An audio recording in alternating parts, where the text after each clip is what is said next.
Hi everybody, welcome back again to my channel. हम आज discuss करेंगे बहुत ही क्रूशियल थिंग जो जीएसटी के अंदर बहुत इंपॉर्टेंट है और बच्चों को बहुत ज़्यादा प्रॉब्लम आती है।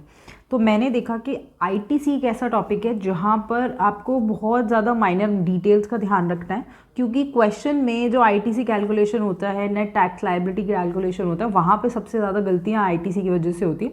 क्योंकि अगर एक बारी आईटीसी गलत कैलकुलेट हो जाएगा तो फिर आपका जो फाइनल आंसर है वो भी गलत होगा।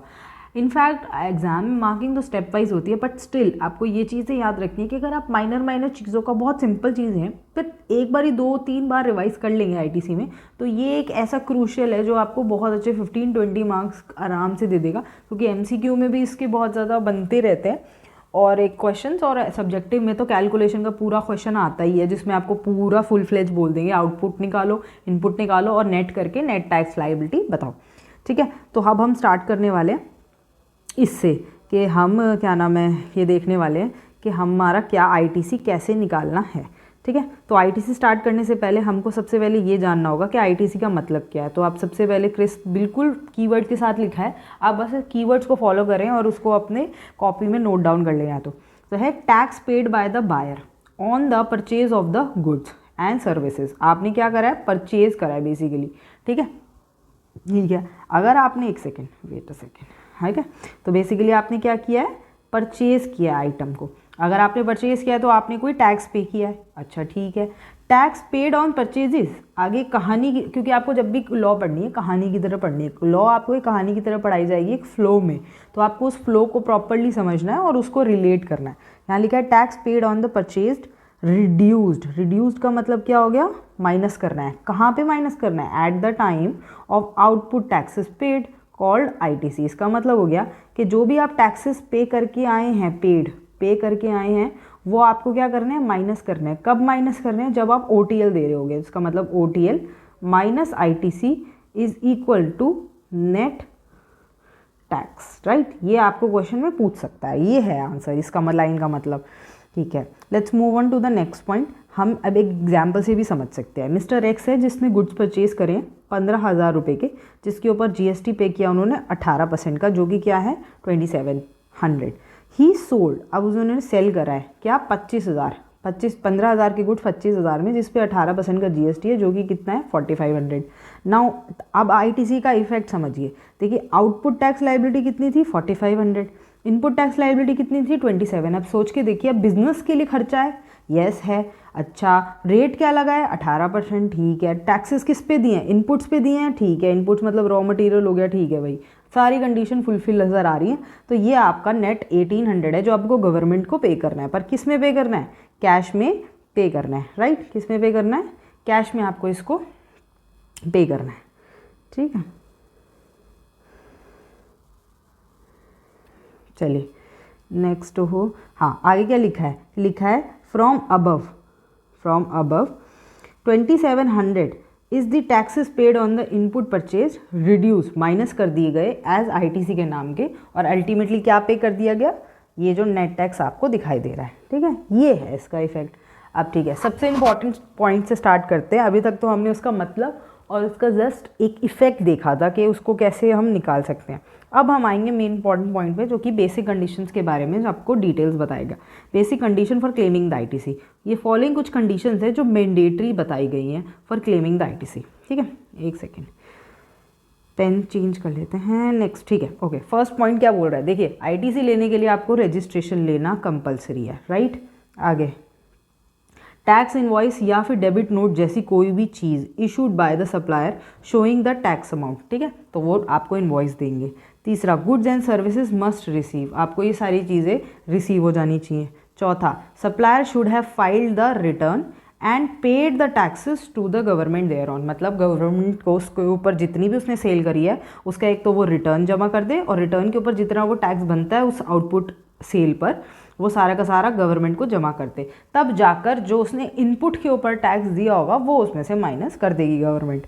ठीक है। आइए नेक्स्ट फिफ्थ पॉइंट भी है, गुड्स रिसीव इन पार्ट्स। अगर आपको वो पार्ट्स में मिल रहे हैं, अब इस पे पक्का क्वेश्चन आता है और कई बार एमसीक्यू भी आता है कि भैया अगर आपको इंस्टॉलमेंट्स में मिलते हैं तो क्या करना है।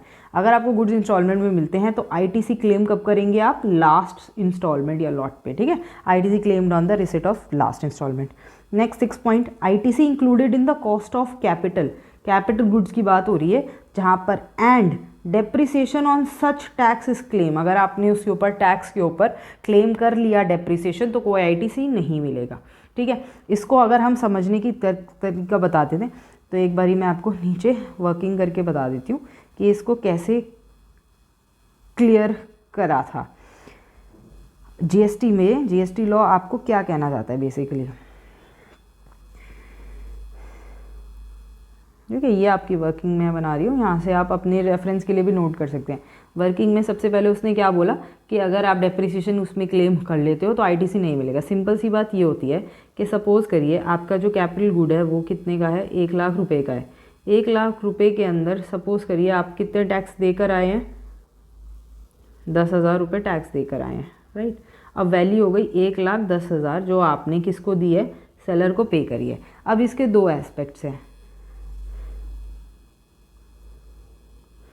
इसके 2 एस्पेक्ट देखे जा सकते हैं। पहला एस्पेक्ट में क्या होता है, जो 10,000 है वो आपने क्या कर दिया है, इंक्लूड कर दिया है किस में, इन कॉस्ट ऑफ कैपिटल में। अगर आपने उसे जोड़ दिया है तो ये आपका कॉस्ट का पार्ट बन गया, और जब ये कॉस्ट का पार्ट होता है तो आप अपनी बुक्स में डेप्रिसिएशन तो क्लेम करते हो, तो आपने क्या कर लिया, डेप्रिसिएशन क्लेम कर ली। तो गवर्नमेंट कहती है हम आपको सिर्फ एक ही फ़ायदा देंगे, या तो डेप्रिसिएशन ले लो या आईटीसी ले लो। तो आपने आईटीसी तो लिया नहीं, और डेप्रिसिएशन आपने पहले ले लिया, तो अब आप आईटीसी ले सकते हो, आप बताओ, नहीं ले सकते, नहीं ले सकते ना। तो इसने अगर ये ले लिया तो ये नहीं ले सकते। ऐसे ही दूसरा है, अगर सपोज करो ये जो 10,000 बोल हम बात कर रहे हैं ये एक्सक्लूडेड, ये उसने नहीं जोड़ा, एक्सक्लूडेड फ्रॉम सीओसी, तो उसने कॉस्ट ऑफ कैपिटल में से इस आइटम को एक्सक्लूडेड रखा। तो इसका मतलब क्या हुआ, इसका मतलब उसने डेप्रिसिएशन क्लेम किया या नहीं किया, ऑब्वियसली नहीं किया क्योंकि ये कॉस्ट में ऐड नहीं हुआ।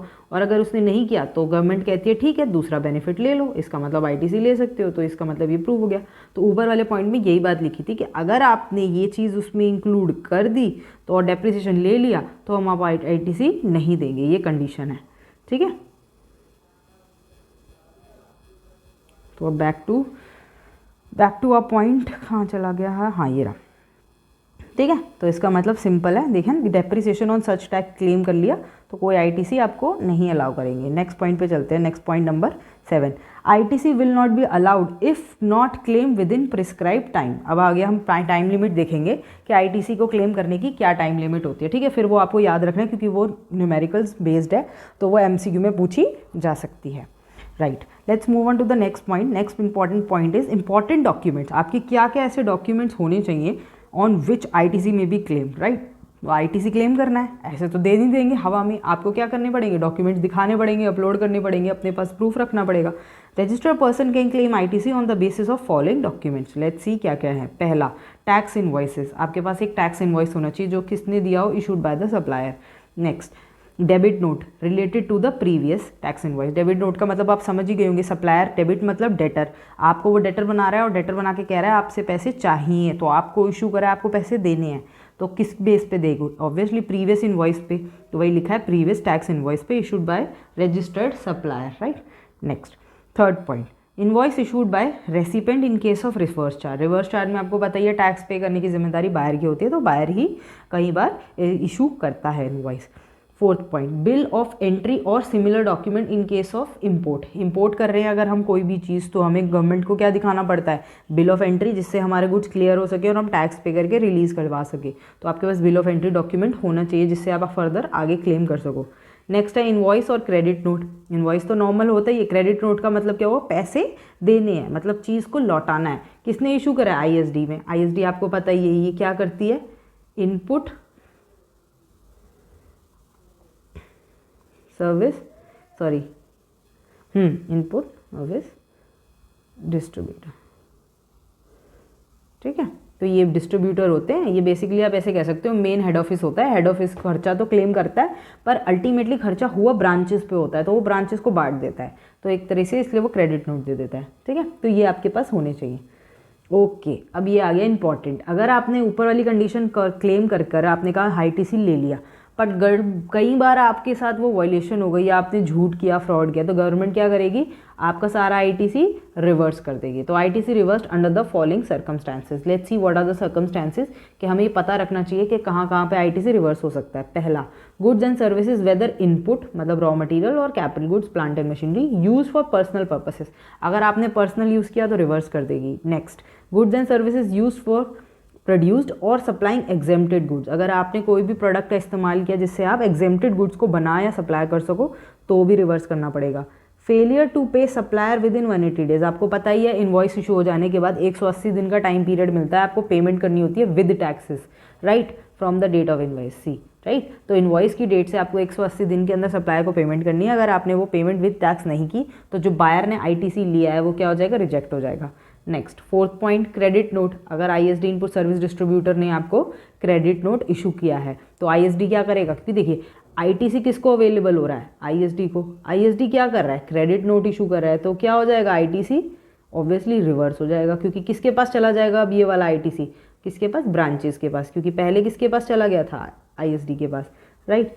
Let's move on to fifth point, क्या बोल रहा है, sale of capital goods. Capital goods तो आपने बिजनेस के लिए खरीदे थे, प्लांट एंड मशीनरी, अब उसकी सेल कर रहे हो तो समझ जाइए आईटीसी जिस पे भी क्लेम किया था वो क्या करना पड़ेगा, रिवर्स करना पड़ेगा। Next point, six point, supplies ineligible under subsection 5। आप सबसेक्शन 5 हम ये देखेंगे आगे, जिसके अंदर ही कुछ सप्लाईज बताई जाएंगी जो इनएलिजिबल होती हैं, जो ब्लॉक क्रेडिट होती हैं, एक तरीके से ना वो क्या होती है, ब्लॉक होती हैं। तो आप कितना भी कुछ हाथ पैर मार लो, गवर्नमेंट ने इसे हमेशा के लिए, हर किसी के लिए, हमेशा के लिए और हर किसी के लिए ब्लॉक कर दिया है, किसी को नहीं देगी। लास्ट पॉइंट, ट्रांजिशन, अगर आपने चेंजेस देखे हैं, कैसे, रेगुलर डीलर थे आप और अब आप कॉम्पोजिट डीलर हो गए। कॉम्पोजिट को आपको पता ही है आईटीसी तो मिलता नहीं है, तो अगर आप रेगुलर थे अब आईटी वैसे में आ गए तो आपको जितना भी आईटीसी रिमेनिंग था वो लैप्स हो जाएगा, राइट। अगर आपका आईटीसी रिवर्स करना है तो what is the procedure, reversal का प्रोसीजर क्या है, पहले मैं आपको बता देती हूँ। जो पहले स्टार्टिंग से लॉ चल रही थी जीएसटी की, उसमें रिवर्सल के बाद क्या करते थे, आपके आईटीसी में से माइनस कर देते थे। अब गवर्नमेंट कहती है माइनस करने की कोई ज़रूरत नहीं है, जितना आईटीसी ले लिया कोई बात नहीं, एक्स्ट्रा ले लिया। अगर जो रिवर्सल करवाना है वो रिवर्सल कहाँ जाके क्या कर दो, ऐड कर दो। तो राइट, अब क्या कर देते हो आप, उसको क्या कर देते हो, ऐड कर देते हो, पर किस में, ओटीएल में। ओटीएल मतलब आउटपुट टैक्स लायबिलिटी। तो देखो पॉइंट पढ़ते हैं, amount reversed added to OTL in the month, कौन से महीने में ऐड करोगे, जिस महीने में वो क्या हुआ है, रिवर्स हुआ है, डिसअलाउ हुआ है, राइट। इनकम टैक्स की तरह ही है, जैसे जिस भी टाइम में डिसअलाउ होगा उस वाली रिटर्न में कर देते हैं, ऐसे यहाँ पर जब डिसअलाउ होगा उस महीने में। उसके बाद इंटरेस्ट, ये गवर्नमेंट अपनी इनकम कभी भी नहीं छोड़ेगी, ये आपको हमेशा याद रखना है। अगर आपने आईटीसी लिया और अब आपका आईटीसी रिवर्स हो रहा है तो गवर्नमेंट कह रही है तुमने हमारा पैसा अपने पास गलत तरीक़ों से रखा, अब हमें इंटरेस्ट दो। कहाँ से, paid from the date of availing the credit till the date of credit reverse और पेड, जब तक आपने गवर्नमेंट को जमा कराया। तो लेने से लेकर जब तक जमा कराया का जितना भी इंटरेस्ट बनता है आपको गवर्नमेंट को देना पड़ेगा, ठीक है। थर्ड पॉइंट इंपॉर्टेंट है, ये देखिए उसने बोल दिया कोई भी टाइम लिमिट नहीं है, किसके ऊपर टाइम लिमिट नहीं है, रीक्लेम करने की। क्या चीज़, रिवर्स क्रेडिट। इसका मतलब पहले आपको आईटीसी मिल गया, आपने कोई वायलेशंस कर दी, राइट।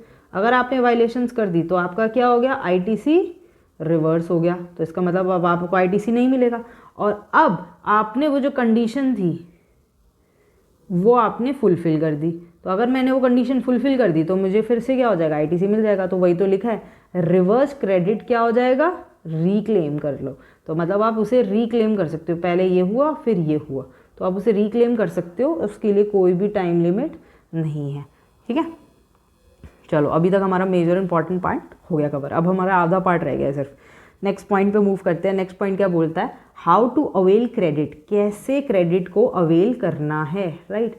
हाउ, क्वेश्चन पूछ रहा है आपसे, हाउ, कैसे अवेल करोगे, where tax has been paid under RCM. अब चलो ये तो उल्टा क्वेश्चन पड़ गया, पहले सप्लायर की बात चल रही थी अभी तक, अब हम बात आ गई बायर की, क्योंकि बायर आरसीएम में टैक्स देता है। अगर उसको क्रेडिट लेना है कि भैया गवर्नमेंट के पास गया, गवर्नमेंट के पास उसने बोला कि गवर्नमेंट देखो मेरे का इनपुट खरीदा, मैंने आउटपुट दिया, आउटपुट पे भी टैक्स मैंने दिया, नहीं सॉरी, इनपुट खरीदा और इनपुट पे टैक्स उसको देने की बजाय मैंने आपको जमा करा दिया। अब मैंने आउटपुट सेल कर दी और वो इनपुट जो था वो मैंने बिजनेस में यूज़ करा, अब मुझे आप क्रेडिट दे दो। तो जो गवर्नमेंट कहेगी ठीक है, अब क्रेडिट लेने के प्रोसीजर जो लिखे हैं वो फुलफिल होने चाहिए, तभी आरसीएम में आपको क्या मिलेगा, क्रेडिट मिलेगा। तो पहले देखते हैं, ITC availed in the same month, आपको सेम मंथ में लेना है in which the payment is made. तो सबसे पहले वो बंदा करता क्या है, ध्यान से देखिए, जब रिवर्स चार्ज में आप लाइबिलिटी आती है आपके ऊपर, तो आप सबसे पहले क्या करते हो, उसको ओटीएल में पेमेंट करते हो, ऐड कर देते हो ओटीएल में, क्योंकि ऐड तो इसलिए करना पड़ेगा ना क्योंकि रिस्पॉन्सिबिलिटी बायर की होती है पेमेंट करने की, तो ओटीएल में आ जाएगा। फिर आपका है क्या, ये आपका है तो आफ्टर ऑल इनपुट ही, और इनपुट के ऊपर क्या मिलता है, आईटीसी। तो आईटीसी क्या हो जाएगा, आईटीसी के कॉलम में भी जाके ऐड कर दोगे, यहाँ वाले कॉलम में भी जाकर ऐड कर दिया आपने, यहाँ वाले कॉलम में भी जाकर ऐड कर दिया। दोनों कॉलम में ऐड करने की वजह से क्या हो जाएगा, नलिफाई इफेक्ट आ जाएगा। क्यों, क्योंकि ओटीएल में से आईटीसी हमेशा माइनस होता है। 100 रुपीज़ अगर आपने यहाँ डाले और 100 रुपीज़ ही आपने माइनस कर दिए तो अल्टीमेटली आंसर तो ज़ीरो आ जाएगा ना। तो इसलिए इस बात का आप पूरा ध्यान रखेंगे कि आपका जो आरसीएम का इफेक्ट होता है वो हमेशा नील होता है, ठीक है। चलो नेक्स्ट क्या लिखा है आगे, आपको कंडीशंस भी ध्यान रखनी है। मैंने ये तो आपको बता दिया, आपको दे देगी गवर्नमेंट, मना नहीं करेगी, उसी महीने में दे देगी जिस महीने में आपने पेमेंट करी है, पर कंडीशन ज़रूर पूरी कर देना। पहली, liability has been paid in cash, आपको कैश से पेमेंट करनी है, कोई सा कुछ भी और प्रोसीजर नहीं चलेगा, कितना भी आप बोल लो गवर्नमेंट को, गवर्नमेंट कुछ नहीं सुनेगी, सिर्फ कैश बोल दिया, cash cash and only cash. Next point, goods and services use for business, आपको सिर्फ और सिर्फ बिजनेस यूज़ कर रहे हैं, पर्सनल का नामो निशान नहीं होना चाहिए। थर्ड, सेल्फ इनवॉइसिंग, सपोज करिए आपने अनरजिस्टर्ड पर्सन से लिया है, as no such invoice issued by unregistered supplier. कोई आप देखिए छोटी मोटी बेकरी खोल के बैठा है, वो तो रजिस्टर्ड पर्सन होगा नहीं। मैं एक रजिस्टर्ड पर्सन हूँ, मैं यहाँ पे होटल चलाती हूँ, मैंने उस बेकरी से केक खरीदे हैं, जाहिर सी बात है मेरे को किसको टैक्स पे करना होगा, वो तो दे नहीं पाएगा क्योंकि वो रजिस्टर्ड नहीं है, टैक्स देने होगा मुझे आरसीएम में, तो इसलिए सेल्फ इनवॉइसिंग करनी पड़ेगी, ठीक है। तो ये आपको अभी तक क्लियर आउट हो गया कि अब आईटीसी कब लेना है, रिवर्स होगा तो रिवर्स प्रोसीजर क्या होगा और आरसीएम में कैसे करेंगे। अब आपके पास आती है आपकी टाइम लिमिट, ये बहुत इंपॉर्टेंट हो जाती है कि आपके पास आपको टाइम लिमिट का बहुत ध्यान रखना है, राइट, कि क्या टाइम लिमिट है आपको आईटीसी क्लेम करने की। तो मैं आपको बता देती हूँ, आईटीसी क्लेम करने की बहुत ही सिंपल टाइम लिमिट है। जो भी आपका फाइनेंशियल ईयर है उसका जो नेक्स्ट ईयर है उसकी सितंबर मंथ की जो भी रिटर्न फाइलिंग की डेट होती है वो ले लेंगे, और एनुअल रिटर्न की डेट वो होती है 31 दिसंबर, जो उनसी भी डेट क्या होगी, अर्लियर होगी, ठीक है। तो याद रखिएगा विच एवर इज़ अर्लियर, वो डेट लेनी है जो अगले साल, दोनों ही अगले साल की डेट्स हैं। कौन कौन सी, अगले साल आपको पता है नेक्स्ट फाइनेंशियल ईयर में ही एनुअल रिटर्न होती है, और नेक्स्ट फाइनेंशियल ईयर में ही सितंबर मंथ की जो रिटर्न जाएगी वो अक्टूबर में जाएगी। तो पढ़ना स्टार्ट करते हैं, due date of GST return filing for the month of September for the next financial year. तो सितंबर की कब जारी होगी, अक्टूबर में जाएगी, कब जाएगी, 20th, क्योंकि जीएसटीआर 3 भी आपकी किस में जाती है, 20th पे जाती है। उसके बाद सेकंड पॉइंट क्या बोला उन्होंने, date of filing of annual return for that financial year. Financial year कब होता है, जो उसका नेक्स्ट फाइनेंशियल ईयर होता है उसकी कौन सी डेट होती है, 31 दिसंबर। अब चाहती है गवर्नमेंट तो कई बार इसको इंक्रीज़ भी कर रही है, और अब इंक्रीज़ हो भी रही है, पिछले साल की आप देख रहे हो कितनी सालों की ये जो एनुअल रिटर्न्स की डेट है वो इंक्रीज़ हो रही है। तो आपको इन दोनों के पीरियड में कंपेयर करना है और अर्लियर डेट निकालनी है, और अर्लियर डेट तक ही आप आईटीसी क्लेम करेंगे, भूल जाइए उसके बाद तो सोच भी नहीं सकते, राइट। देखो नीचे लिखा है, if no credit has been claimed till filing the return of the last month of the prescribe time. अगर आपने प्रिस्क्राइब टाइम जो भी लास्ट महीना होगा, सपोज करो सितंबर का क्या था, अक्टूबर, और 31 दिसंबर, आपने क्या करा कि आपका टाइम अक्टूबर तक का ही था, 20 अक्टूबर तक का, और 20 अक्टूबर तक आपने नहीं क्लेम किया, तो गवर्नमेंट ये नहीं कहेगी कि अब उसके बाद ले लो, वो मना कर रही है। वो कह रही है कि फाइलिंग जब रिटर्न की लास्ट डेट बोली गई थी कि इस प्रिस्क्राइब टाइम तक है तो आपको तभी तक लेनी है। देखा, filing of the return of the last month, कौन सा मंथ, जहां आपको बोला गया था, दैट मीन्स सितंबर मंथ बोला गया था, तो सितंबर मंथ की जो फाइलिंग डेट थी 20 अक्टूबर फॉर एग्जाम्पल, तो फॉर 20 अक्टूबर तक आपको लेनी है, उसके बाद है तो आपको कोई क्रेडिट नहीं मिलेगा। Any such credit will lapse हो जाएगा, गायब हो जाएगा, खत्म हो जाएगा, कैन नॉट बी क्लेम, आप फ्यूचर में कभी नहीं ले सकते, चाहे वो जीएसटीआर 9 क्यों ना हो, ठीक है ना। 9 किस लिए होती है, एनुअल रिटर्न के लिए। तो आप ये सोच रहे हो मैं नॉर्मल रिटर्न छोड़ के 9 में जाके क्लेम कर लूँगा, कोई बात नहीं, ऐसा नहीं है भाई, गवर्नमेंट आपको भगा देगी वहाँ से, ठीक है। अच्छा चलो अब ये आ गए हमारे पास कुछ इंपॉर्टेंट स्पेशल केसेस जहाँ पे आपको ये देखना है कि अवेलेबिलिटी है या नहीं है।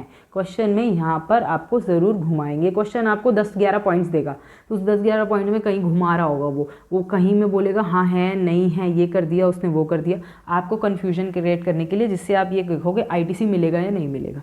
ठीक है, तो इन पॉइंट्स का आपको ध्यान रखना है। पहला, इन case of compulsory registration, of course अगर मेरी थ्रेशोल्ड लिमिट क्रॉस हो जाती है, जो भी मेरी लिमिट है ना, अगर वो मेरी क्रॉस हो जाती है किससे, जो भी मेरे उसमें थ्रेशोल्ड बोली गई है GST में, राइट, और अगर क्रॉस हो जाती है तो मुझे क्या कराना पड़ेगा, कंपल्सरी रजिस्ट्रेशन। उसमें मुझे क्या मिलेगा, ITC मिल जाएगा। गवर्नमेंट कह रही है हाँ मुझे कोई प्रॉब्लम नहीं है, ले लो ITC। वॉलंटरी रजिस्ट्रेशन, अगर कोई खुद से चाह रहा है कि अरे वाह मैं GST में आना चाहता हूँ खुद से अपनी पूरी मर्जी से होशो हवास में, तो गवर्नमेंट कह रही है हाँ ठीक है ITC आपको दे देंगे। Third point, registered person ceases to be applicable for composition scheme. Composition में आपको पता ही है वही 150 लाख और 75 लाख का प्रोसीजर चलता है। अगर आप इसके अंदर होते हो तो ITC नहीं मिलता, जैसे इससे बाहर आते हो तो मिल जाता है। तो अगर आप इसमें से बाहर आ गए हो तो आपको ITC दे देंगे। Next, when exempted goods become taxable, तो सोचने वाली बात है, एग्जेम्प्टेड गुड पे तो ITC मिलता है नहीं है, टैक्सेबल पे मिलता है। जैसे आपका टैक्सेबल गुड हुआ जिस भी डेट से, वहाँ से ITC दे देंगे। नेक्स्ट पॉइंट, अगर आपकी कॉन्स्टिट्यूशन जो बनाई गई है, जो लॉ बनाई गई है GST की, अगर उसमें कोई भी चेंज आता है, सपोज कोई प्रेसिडेंट या सरकार मिलकर कोई चेंज करती है और वो कहती है इस पर मिलना चाहिए ITC, तो हम दे देंगे। गवर्नमेंट इस बात पे भी एक्सेप्ट करती है। ठीक है, अब आगे और भी इंपॉर्टेंट पॉइंट पे चलते हैं। ये तो अल्टीमेट इंपॉर्टेंट है, जो कि सबसे ज़्यादा कन्फ्यूजन क्रिएट करता है और कई बार हो भी जाती है इसमें। तो आपको पूरी तरीके से ध्यान रखना है कि क्वेश्चन में जो पर्सन है वो क्या काम कर रहा है, क्योंकि कई बार जो पॉइंट्स होते हैं ना वो उसके बिजनेस रिलेटेड होते हैं और कुछ पॉइंट जनरल है। तो मैं इसमें बताती जाऊँगी कौन से स्पेसिफिक है, जनरल है। ठीक है, अकॉर्डिंग टू द बिजनेस, अगर बिजनेस वो वाला होगा तो ये पॉइंट काम करेगा, नहीं होगा तो जनरलाइज्ड करेंगे हम उसको। सबसे पहला पॉइंट क्या बोल रहा है, ITC इज़ नॉट अलाउड। कब ITC अलाउड नहीं होगा, ध्यान से देखिएगा। पहला, परचेज ऑफ मोटर व्हीकल और द कन्वेंस विद एक्सेप्शंस। ठीक है, एक्सेप्शंस के साथ। सबसे पहले हमने यहाँ मोटर व्हीकल कन्वेंस परचेज किया है। अब अगर आपका बिजनेस मोटर व्हीकल को लेना देना खरीदना है या लेट आउट करना है या हायर पे चलाना है, तो ये तो आपका बिजनेस हो गया ना। अगर आपका बिजनेस हो गया और आगे भी आप यही बिजनेस कर रहे हो तो इनपुट तो मिल जाएगा। यहाँ बात हो रही है जनरल कैटेगरी की, तो जनरल कैटेगरी की बात हो रही है। ये कहना चाहते हैं कि अगर भाई साहब ये देखिए, अगर मैं एक ज्वेलरी का बिजनेस करती हूँ और मैं मोटर व्हीकल खरीदती हूँ अपने माल को इधर से उधर पहुँचाने के लिए, तब नहीं देंगे। Got it. तो याद रखना, ये एक जनरल कैटेगरी में बात नहीं कर रहे, स्पेसिफिक कैटेगरी को पॉइंट आउट करके बता रहे हैं कि भैया देख लो, जनरल वाले सुन लो, जनरल वालों को अलाउड नहीं है। और अगर आप स्पेसिफिक वाले हो, मतलब आप इसका बिजनेस करते हो इसका, तो आपको अलाउ कर देंगे। ऐसे इसी पॉइंट से जुड़ा नेक्स्ट पॉइंट है, अगर कोई भी खर्चा, कोई भी इंश्योरेंस या कोई भी आप मान लो मेंटेनेंस का जो भी खर्चा होता है ना, तो अगर आप गाड़ी की मेंटेनेंस का खर्चा है तो ये सारे खर्चे भी आपको तभी मिलेंगे जब आप क्या कर रहे होगे, उसका बिजनेस कर रहे होगे, मतलब स्पेसिफिक बात कर रहे हैं तो मिल जाएगा। और अगर आप जनरल बिजनेस कोई और करते हो और आप ये चीज़ कर रहे हो तो उसका आपको नहीं मिलेगा। ठीक है ना, जो मैंशन अब अच्छा, हमने ऊपर वाले पॉइंट में एक वर्ड पढ़ा था एक्सेप्शन। तो एक्सेप्शन का मतलब ये होता है यही वाली चीज़ कि हमने स्पेसिफिक और जनरल। ठीक है, थर्ड पॉइंट पे आते हैं, ITC और कौन कौन सी चीज़ों पे ब्लॉक्ड है, मिलेगा ही नहीं, आंख बंद करके भूल जाना। ये आती है जनरल कैटेगरी, मतलब आप कोई भी काम कर रहे होगे ना, फिर वही वाली बात आ जाती है। जनरल कैटेगरी होगी तो नहीं मिलेगा, और अगर आप स्पेसिफिक काम कर रहे हो रिलेटेड टू दिस ओनली तो मिल जाएगा। जैसे कि अगर आपने फूड बेवरेजेस खरीदे हैं, या फिर आप आउटडोर केटरिंग कर रहे हो, बाहर लोगों के लिए खाना वाना लगाते हो, ब्यूटी ट्रीटमेंट की फैसिलिटी देते हो, हेल्थ सर्विस दे रहे हो, किसी को वही ना हेल्थ एडवाइस वगैरह दे रहे हो, कॉस्मेटिक या किसी की प्लास्टिक सर्जरी कर रहे हो, तो ये सारी चीज़ें नहीं मिलेंगी, भूल जाइएगा। अनटिल एंड अनलेस आप क्या कर रहे हो, इसका बिजनेस कर रहे हो। तो जनरल स्पेसिफिक रूल याद रखिएगा, जनरलाइज लोगों के लिए अगर ये सर्विसेज है तो किसी को नहीं मिलेगा, स्पेसिफिक है तो बिल्कुल मिल जाएगा। Fourth point, sale of membership of health right. आप देखते हो क्लब मेंबरशिप, हम जिम मेंबरशिप ये सब लेते हैं ना क्लब्स वगैरह की, तो इन मेंबरशिप को अगर आप सेल करते हो तो भी ITC नहीं मिलेगा। जो आप पीछे टैक्स दे के आए हो वो फर्दर पेमेंट पे कोई रिडक्शन नहीं मिलेगी। नेक्स्ट, और किस किस पे नहीं मिलेगा, देखिए life insurance, health insurance and rent a cab. अगर आप कैब रेंट करते हो आप देख लो ओला या ऊबर है, ये आपसे क्या लगाते हैं, जीएसटी लगाते हैं ना। तो सपोज़ करो आप जो भी ट्रैवल कर रहे हो वो बिज़नेस के लिए कर रहे हो, तो आपने इस पर लगाया गया टैक्स का आईटीसी मांगा, तो गवर्नमेंट कहेगी नहीं देगी, क्योंकि हमें कैसे पता कि आपने बिज़नेस के लिए ही ट्रैवल किया, इसीलिए गवर्नमेंट ने इनको वही वाला कर दिया, जनरलाइज रूल में डाल दिया। लाइफ इंश्योरेंस के ऊपर टैक्स दिया, उसका नहीं देगी, हमें क्या पता तुमने वैसे करा है, एम्प्लॉइज़ का करा या पर्सनल, राइट। तो उस चीज़ में दूसरा, अगर आपने कोई भी ट्रैवल बेनिफिट्स अपने एम्प्लॉयज़ को दिए हैं, जैसे कि आप पैकेजेस देते रहते हो ना को एम्प्लॉयज़ को खुश करने के लिए, आपने कोई पैकेजेस दे दिया, आपने उनको कोई ट्रिप्स ऑफर कर दी, राइट, आपने उनको कोई पर्क्स दे दी, तो इन सब में भूल जाओ। अगर आप उनको ट्रैवल बेनिफिट्स दे रहे हो तो हम उनको कोई भी आईटीसी आपको एम्प्लॉयर को नहीं देंगे। दूसरा, ITC on work contract services. Work contract आपको पता है जिसमें काम भी वही करेंगे, मटेरियल भी वही लेके आएंगे। अगर आपने ऐसी कोई सर्विस ली है जिसमें avail for the construction of immovable property आपने करवाई है, इंक्लूडिंग गुड्स एंड सर्विसेज, बताया ना मैंने, काम भी वही करेंगे सर्विस भी, used for construction only for immovable property, तो सीधी सी बात है इमूवेबल प्रॉपर्टी है। इमूवेबल प्रॉपर्टी के अंदर गुड्स एंड सर्विसेज का प्रयोग किया जा रहा है। इमूवेबल प्रॉपर्टी के ऊपर जो भी जितनी भी कंस्ट्रक्शन है उस पूरी सर्विस को वर्क कॉन्ट्रैक्ट बोल रहे हैं। अब इस वर्क कॉन्ट्रैक्ट की सर्विस अगर आपने ली है तो इस पर आईटीसी नहीं मिलेगा, भूल जाइए, ठीक है। Except plant and machinery, plant and machinery पे दे देंगे, तो देख एक्सेप्ट कर दिया, इसका मतलब आप समझ जाइए इसमें भी जनरल और स्पेसिफिक रूल लगेगा। अगर आप एक बिल्डर हैं और आप काम भी यही करते हैं और आगे भी वर्क कॉन्ट्रैक्ट की सर्विस लेते हैं, तो अगर मैं बोलूँ वर्क कॉन्ट्रैक्ट, जैसे मैं एक बिल्डर हूँ, मैंने सर्विस ली और आगे भी वर्क कॉन्ट्रैक्ट की सर्विस दी, तो मुझे मिल जाएगा। पर अगर सपोज करो मैं एक नॉर्मल इंडिविजुअल हूँ, मैं अपने घर बनवाने के लिए वर्क कॉन्ट्रैक्ट की सर्विस देती हूँ और आगे तो मेरा क्लोथिंग का बिजनेस है, तो क्या मुझे मिलेगा? नहीं मिलेगा। इसलिए जनरल लोगों के लिए मना है, और अगर आप स्पेसिफिक ये काम करते हो तो अलाउड है, ठीक है, ये रूल याद रखिएगा। पर प्लांट एंड मशीनरी में मिल जाएगा, चाहे कोई भी केस हो, एक्सेप्ट बोला है, तो इसका मतलब अगर आप प्लांट एंड मशीनरी की कंस्ट्रक्शन करवाते हैं, कुछ भी वर्क कॉन्ट्रैक्ट का काम रिलेट करवाते हैं, तो मिल जाएगा। Next 8 point is ITC on the purchases by the registered person opting for composition scheme. देखिए कॉम्पोजिशन स्कीम पे अगर आपने ऑप्ट किया है तो ये एक ऐसी कंडीशन है, अगर आपने कोई भी परचेजेस करी हैं एक रजिस्टर्ड पर्सन ने जिस पे टैक्स उसने दिया है, पर अब वो ऑप्ट खुद से कर रहा है कॉम्पोजिशन के लिए, तो कॉम्पोजिशन में तो सबको ये बात पता है कि आईटीसी नहीं देते, अपनी जेब से एक छोटा सा पर्टिकुलर परसेंटेज आपको गवर्नमेंट को देना पड़ता है इन शॉर्ट। तो जहाँ नहीं देता आईटीसी का, तो ये एक स्पेशल केस बन के आ जाता है कि ये यहाँ पर आपको आईटीसी नहीं मिलेगा, ब्लॉक कर दिया ITC, right. Next 9 point, goods use for personal purposes. अब आप ये तो खुद ही समझ गए, ये तो सब बाद में बार बार ये 2-4 पॉइंट्स आपको बार बार मिलेंगे कि आपने एग्जेम्प्टेड गुड्स के लिए यूज़ कर लिया या पर्सनल के लिए यूज़ कर लिया या कॉम्पोजिशन स्कीम में आ गए, तो आपको ब्लॉक कर देंगे टोटली। नेक्स्ट एक बहुत इंपॉर्टेंट पॉइंट, कई बार क्वेश्चन ये उठता है, जैसे आप देखते होगे कई लोग अपना प्रमोशन करने के लिए फ्री सैम्पल्स बांटते हैं, तो उन फ्री सैम्पल्स के ऊपर भी तो कंस्ट्रक्शन हुई होती है, उस पर भी तो इनपुट लगा होता है, उस इनपुट पे भी तो टैक्स पे किया होता है, क्या उसका आईटीसी दे देंगे? बिल्कुल भी नहीं। गवर्नमेंट कहती है जहाँ वैल्यू एडिशन हो रही है, मतलब अगर आप फ्री में सेल कर रहे हो तो कोई वैल्यू एडिशन ही नहीं है, कोई पैसा चार्ज ही नहीं किया, तो उस पर कैसा आईटीसी देंगे? या तो आप इनपुट पे टैक्स दे दो या आउटपुट पे टैक्स दे दो, राइट। देखो अगर आप फ्री में कोई चीज़ सेल कर रहे हो तो टैक्स गवर्नमेंट इनपुट से ले लेगी, और अगर आप सेल कर रहे हो नॉर्मली तो गवर्नमेंट कहती है ठीक है वो इनपुट वाला माइनस कर लो, जो नेट है वो दे दो, राइट। तो गवर्नमेंट ने आपसे कोई एक जगह टैक्स लेना है, या तो इनपुट पे ले लेगी अगर आप फ्री में कर रहे हो, या अगर आप फ्री में नहीं नॉर्मली कर रहे हो तो आपको इनपुट दे देगी और नेट ले लेगी। तो इसलिए याद रखिएगा कहाँ कहाँ पर आईटीसी नहीं मिलेगा, टोटली ब्लॉक है।